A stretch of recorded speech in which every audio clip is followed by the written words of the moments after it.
yeah, childhood, where everybody develops their hobbies and skills and taste. For example, I was an art kid.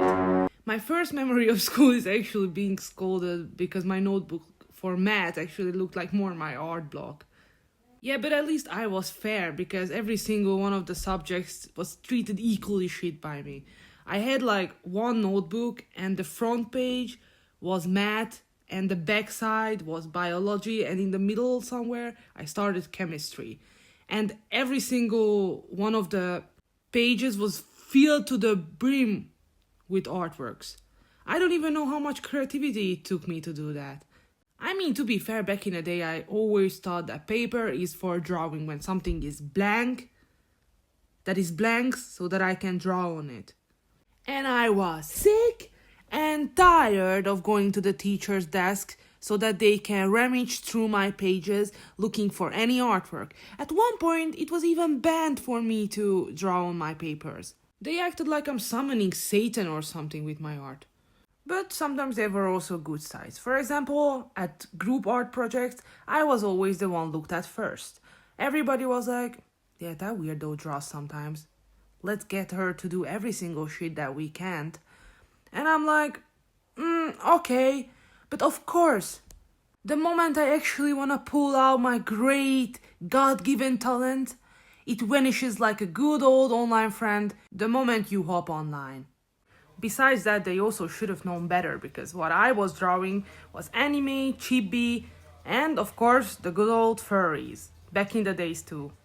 But I do realize what graphic design was when I was 14, so group projects became very successful at the time since I learned a lot online. For example, I made the school's pictograms, for example, these little signs that you have all over, for example, the toilet, or the no running sign, the exit sign, these type of things I made. And I learned how to do good presentations, so that's a big deal.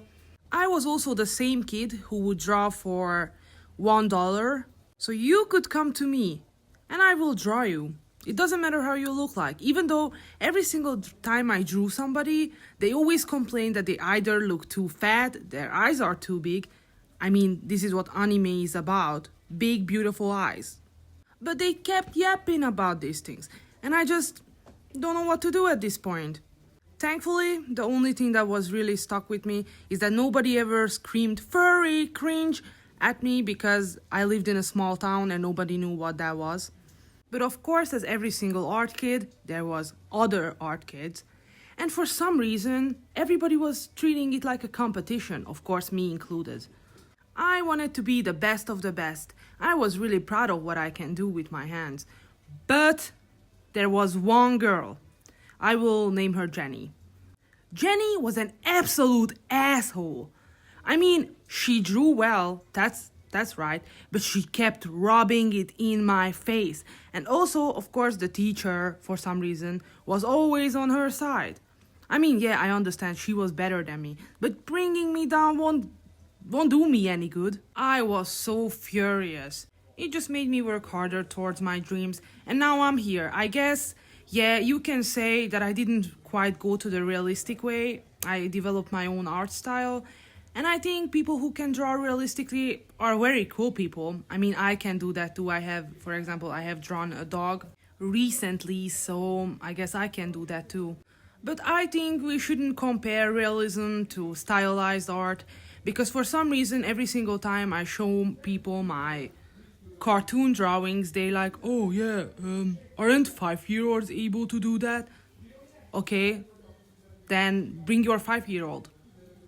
I mean, of course I don't take people like that seriously, but that still hurts though, because everybody thinks that drawing realistically is the most beautiful, stunning, absolutely gorgeous art in the whole world. Even though there are many cool-ass cartoon art styles that are also looking very beautiful. So I think we shouldn't compare the two. Yeah, but back in the days, I also did mostly realistic drawings because that was what was expected from me, since the other girl was also drawing realistically and I wanted to beat her ass. And then when I let go to all of that beef that I had for no reason, I finally learned that I have my own style. Anyways, follow me on YouTube, Instagram, TikTok.